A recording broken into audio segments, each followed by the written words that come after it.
Albert Einstein, is a legendary scientist who make all the thought experiments in his head. You don't need any lab or anything like that. He make equations in imagination. He go through and travel in the speed of light. And all that until he died was considered to be a part of a genius. But later on, a pathologist named Thomas Harvey has been stolen his brain and do his investigation, and he found that there are a lot of different things in his brain which is contributing to the spatial abstract thinking, divergent thinking, and all this hyper focus. All these things was also contributing to the changes in the brain. But essentially, it's not only the brain that is making the things, but brain inevitably was that weakness, or that weakness was a strength to Albert Einstein. ADHD is awesome. A book by Kim and Penn Holderness. It is actually a book talking about not something on a stigma point of view or something. Instead, they are approaching on a practical aspect. They try to see how we can utilize this gift and move on in life.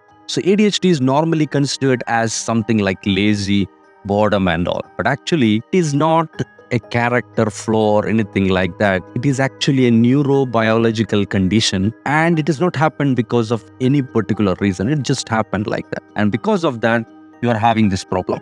And first of all, this ADHD, attention deficit hyperactivity disorder. That word itself it's not properly. Attention is not deficit actually. There is too much attention and we don't know where to attention. And hyperactivity. And last one, disorder. We cannot call it a disorder. It is something like an extreme form of a normal trait. Whatever you consider normal, it is staying on the boundary of that. It is still not abnormal. So as I mentioned, dual nature of ADHD. ADHD have its weakness, like focusing on something, and will be more impulsive to something, emotional and all. Will be restless, that's all there.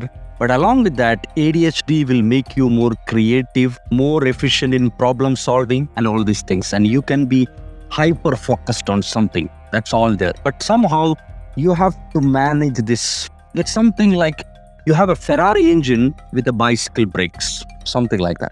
And as I mentioned, ADHD is not a choice. It doesn't happen because you did not take a proper choice on some point in life. No. Also, it is not because of your parent has not taken care properly. Instead, it is a pure neurobiological condition. That means something is different in your brain that is making it happen. That's what happening all the things. And it is mostly involuntary. You are not voluntarily doing, like your heart is beating, your blood is flowing. All these things are involuntary. You are not putting any effort on that. Same way is how ADHD, that actions or that responses is working. And ADHD is a spectrum disorder. What it means is that you cannot see it clearly. It varies between the person to person. So for example, if you have a fever, that is very clear. You have this much level of body temperature. Similarly, any other things. But here, this is a spectrum. And most of the people who have ADHD, maybe they'll be immensely successful and this one will be hidden somewhere. They don't see themselves. They have this. That's what ADHD is giving us. So how to diagnose ADHD? Naturally, it has to be done not in a lab environment because nothing you can do. Possibility is only to look at the behavioral symptoms like hyperactivity, inattention, impulsivity for at least 6 months period. That is somehow a way of looking at the things in a more therapeutic way than something like a pill or a tablet or capsule way of thinking it. There is no blood test going to tell you have ADHD. Common symptoms, first one is inattention. That simply means like you're not able to focus on something, you're not able to complete that task, and you lack the attention to detail. That's another thing. And you lost something, like maybe this is very common, like you forgot your car key somewhere and you have no idea at all where is it. And multitasking overload, you are struggling to multitask, even though multitask for a normal person itself is difficult. For ADHD person it is a nightmare. Second one is hyperactivity. It is something like a restlessness, constant need to move or doing something. Can be anyway. Even nowadays it can be considered as constant need to be filled with your mobile phone or anything like that. So that level of hyperactivity is required for the brain, and they seem to be inattentive in the conversations as well. Like they're not there.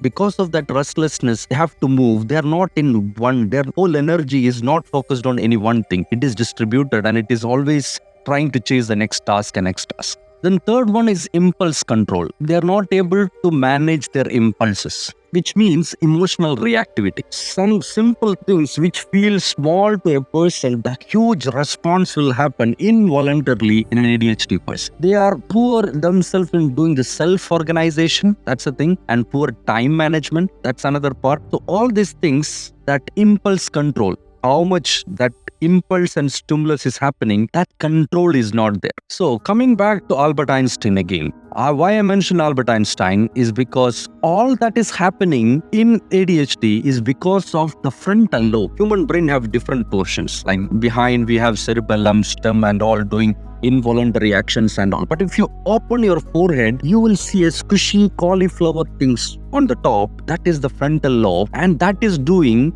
all the executive function, which means that is the CEO of your brain. All other things are doing a lot of bodily involuntary things, but executive functions means like prioritizing, decision making, all those things which make you more into what you are as a somebody, like in a work or a school. All these things, how to manage or how to respond to a person, how to listen to a person, understand it, empathizing it, all those cognitive functions is happening in the executive level.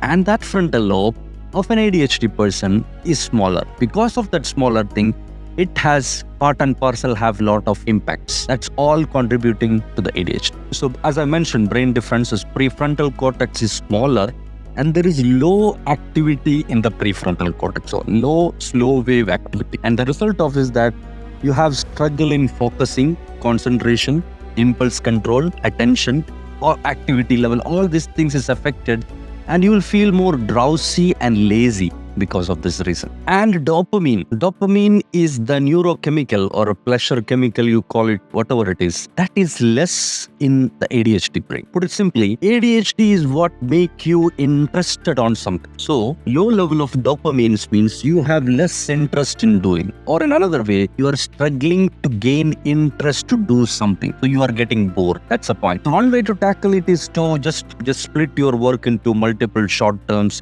using timers and all these things. That's one way of doing, to making it, and also rewarding or appreciating yourself for small things. So that reward and appreciation will be used as a body to create some dopamine. So you have to trick your body, because naturally it is creating less dopamine and you are less interested on many things. And hyper focus. Also, because of this low dopamine level, you are trying to cope up with that and trying to be focused on one thing in a too much high bandwidth to gain some interest. But it also depends on the interest you have as well. Suppose you have a textbook and you have a storybook or a novel or something. Maybe you will be focused on reading that novel.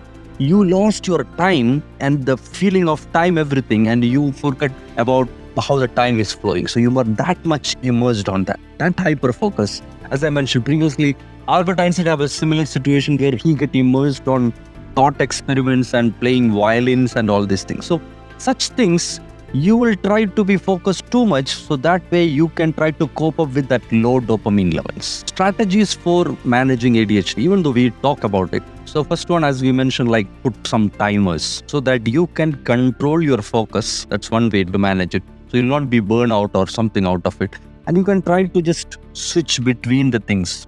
Prioritize your things based on your importance. That's one way of doing it. Another one is through distraction-free environment. Because as I mentioned, the problem is not a deficit of attention. It is something like it have attention to a lot of things. So if you reduce the things it has attention to, that way you can concentrate on something. And last, I think a third one I already mentioned about is rewarding yourself as well. And using some sticky notes and reminders, you can do digital and non-digital way. That's another way. And also try to just do some level of therapeutic or some support from the coach or something. That also will help. So emotional impact, as I mentioned, for ADHD person, emotional impact will be outbursting like that. It will be just flooding, and that reasoning will be replaced by emotions. They are not having a time to just reason. The brain will just flood that emotion with very high intensity, and you will think what's really happening. It's not anger, it's not something else, it's something like an outburst of emotions. Also, another important is to change the narrative of this ADHD to yourself and to the people around.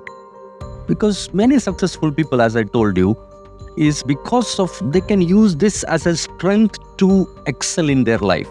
So there are a lot of things which like creativity, innovation and all these things.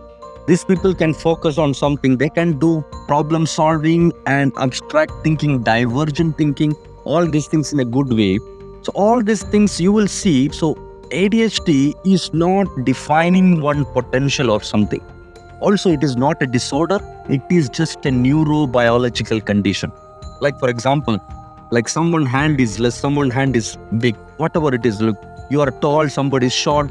Like that, your brain has some level of neurobiological condition, and that is giving you some level of weakness and some level of strength and opportunities. So creativity and innovation, as I mentioned, those people can look at the things and generate ideas and from fresh angles. So some way you have attention to lot of dimensions. So you are spread and your patterns are different. And in another way, you can hyper focus as well. So that two things combined together can create lot of creative and innovative solutions. So creativity and innovation will be a gift coming out of ADHD. Effective task management. Even though the people with ADHD have struggles in managing multitasking and all, they can do effective task management if the tasks are very clearly defined and it match with their strengths. So you can watch or you can put laundries together better way.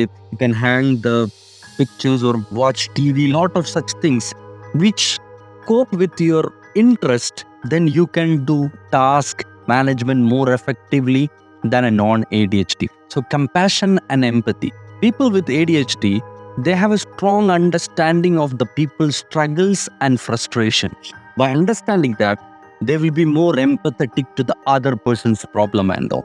So that way they can help or they can work like a good support system and they can become more friends and all these things. So that way they'll be more empathetic with their brain. So historical perspective of ADHD treatment. So treatment previously, as I mentioned, even though we don't know whether Albert Einstein have an ADHD, because that was not that much pronounced those times. Even in 18th century, the solutions or medication for ADHD was something like using herbs or riding horses and all these things. But nowadays, we have a new way of looking at it, more therapeutic way, and all these things is evolved already there. But over the centuries, there was not really attended properly. Even nowadays, we have this one, but even nowadays, there is a big majority of people of having ADHD. Very few of them have been diagnosed and treated as well. So behavioral interventions, that's also helpful. Like therapy is one way of doing it. But in another way, if there is a talk therapy, or accommodation or behavioral accommodation or behavioral training, that will be more helpful than the training part as well. Also, such treatments will take time. So implementing one change at a time rather than doing it all together is the best way. And try to focus on that, the root cause of it, or somehow prevent the challenges and motivation. Motivation is actually one of the best medicine for ADHD. As we mentioned, because of this small prefrontal cortex and low level of dopamine, if you have a reward and motivation, you make it some way like immediate, chosen and tailored for you. So that way, for every small things, you give yourself some reward in a manageable way that will allow you to motivate yourself. 6 elements for maintaining control. First one, exercise. As we know, the ADHD have a low level of dopamine, and exercise or doing exercise will actually increase the dopamine level and neurochemicals.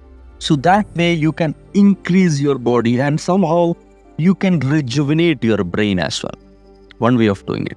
Another way is sleep. Sleep is actually make your brain more compassionate, or it will allow itself to recover and it will be more relaxed. Like if you have a sleep deprived night and you go in the morning, you already have that sleep deprivation effect of in the brain, and then you are having this ADHD challenges. It will be more difficult. Instead, if you have a very good sleep, that makes very different. And another thing is about nutrition. Providing good food that is best for your brain.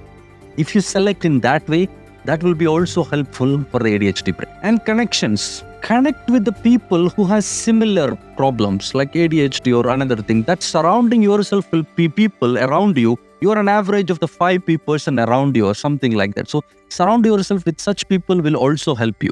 And then meditation and mindfulness, that's another way to look at it. So you will be more enhancing your awareness with your body and other things as well. That also will be helpful.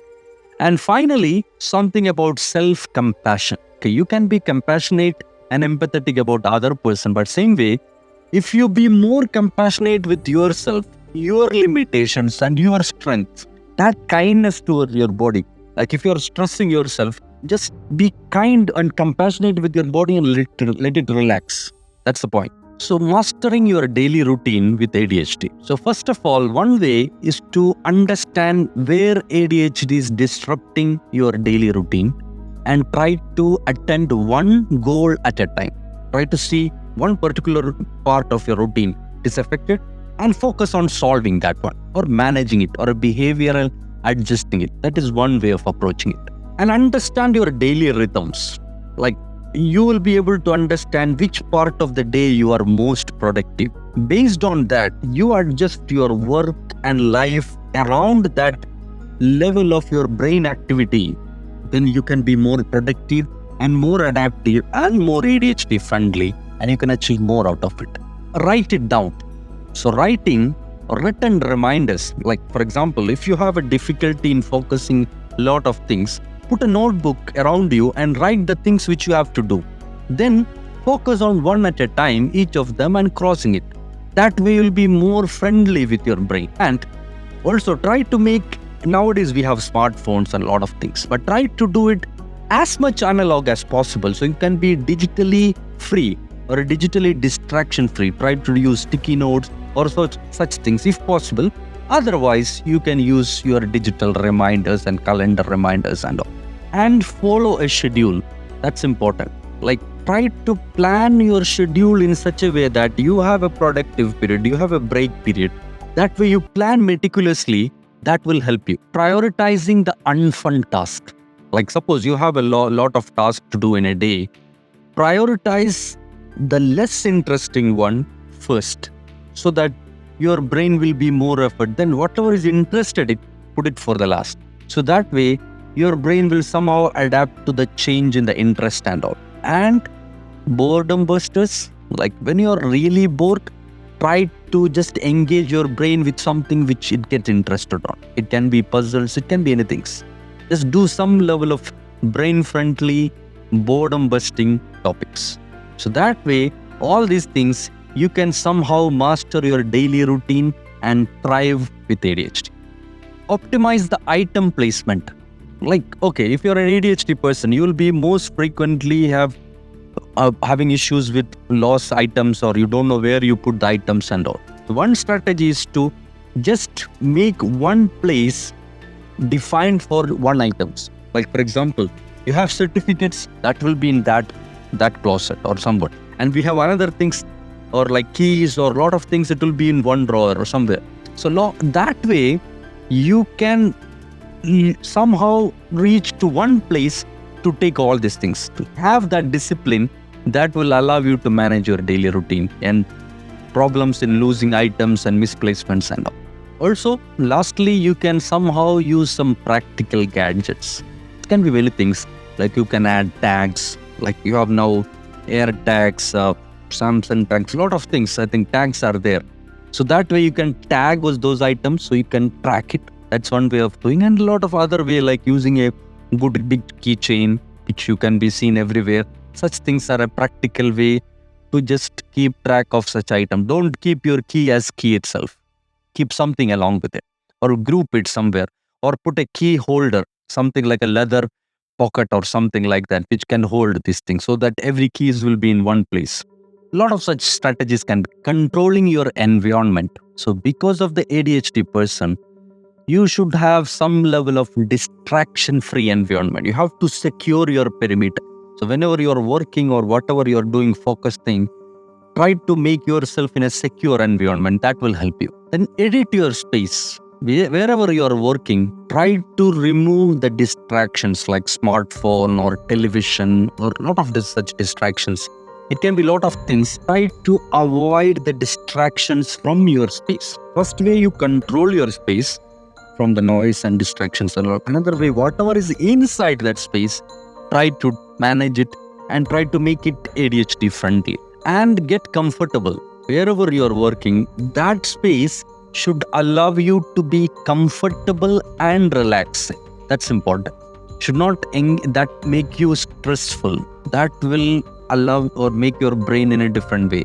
Somehow, if that space is allowing you to get relaxed, that is helpful. And another thing is about using some instrumental musics or such things on a background that will take you to a rhythm, or that will make you feel more comfortable in the space. And visual stimulation, like try to use colored fonts like highlighters using colored pens, or even mind maps instead of making tables and notes. Mind maps, if you learn mind mapping and all, you can use colored thing. That is more brain friendly than normal tabular forms and all. So try to incorporate such things as much as possible to make it more brain friendly. So strategies for completing tasks. So naturally, for ADHD person, they will have struggle focusing, struggle in completing the task and all. So first of all, try to find the meaning of the task. Try to see why you are doing that. That meaning or that essence of meaning will motivate you to do that things. So that's first part of the thing. Second way, you have to break down those tasks into manageable steps. So that way you can attend it as chunks instead of a long task. That's another strategy to completing the tasks. Then start with what is working. There are a lot of things because of ADHD it's not working for you. But start with your strengths in completing the task and then work on what is weakness. That's another way of doing it. And if you're a child and all, or if you're a parent having an ADHD child, first of all, there are some evidence-based parenting programs that is more ADHD friendly. Try to incorporate or try to participate on such things so that you can just accommodate or more adapt with that ADHD friendly environment or parenting method to your children. And also communicating with the children, teachers as well. That's important, because if you're managing an ADHD child, majority of his daytime or a working time or a life time is in the school and all. So it should be both working together. It's not like you are ADHD friendly parent and your teacher is not aware of the situation of your child, then that will not work. So then another thing about taking care of yourself. Okay, you have an ADHD neurobiological condition. It is not a disorder, but somehow you have to take care of yourself. So one way to do it is to make some secret contract and routines. I'll go one by one. Secret contract is something like you are defining a rule for yourself. Okay, I will not do this. I will not do that. You are having a rule in yourself so that when there is a question coming whether I should do or not, then that rule will apply. Something like that. So just make your contract with yourself so that you can make a decision making easy, because your executive function has a flow. Try to help it with some rules. That's one way. Another way is about routines. Routine is some way like a more brain friendly way. Like if you brush or shaving, lot of things, if you make it as a routine, then your brain have less work on it. It is already having a learning out of it. Try to make lot of things as much as possible routine for you. So that will help your brain. Don't make everything important. That's another way of thinking about it. Like you don't have to focus on everything. You don't have to make things everything important. Try to don't care of lot of things and try to find meaning of a lot of things. That way you can practice some level of self-care and self-compassion as well. And also you can forgive yourself and forgive from the frustrations. And lastly, try to seek help. I mean, when you need help, don't hesitate to ask help from somebody. Seek help. Mostly, somebody will be out there eagerly thinking to help you or support you or extending a hand for you. And finally, active listening. Because of ADHD, you will have problem in listening. You cannot patiently listen to that. So one way is to practice that active listening. Active listening is not same as listening, because active listening means you are completely immersed on that. And instead of thinking about what you will tell next, You will be completely immersed on what the speaker is telling and try to ask some questions to make sure that you understand the things, and with your body language you reflect that. That is what active listening is. And you can practice it and you can improve it. And also you can improve your communication by just improving or make pauses between your sentences, and you can think about what you should tell. Try to improve it. Everything in your skill in communication and listening can be improved. So to make it more ADHD friendly, or use your weakness as a strength, you can train and hone all this communication and listening skills. That's somehow the conclusion of the book. Overall, the 29 points we discussed. Thank you for watching. If you found this summary helpful, please feel free to follow us. And also please check out, we have a couple of other ADHD books as well in our channel. Feel free to check it out as well. Until we come across with the next book, bye for now. Thank you.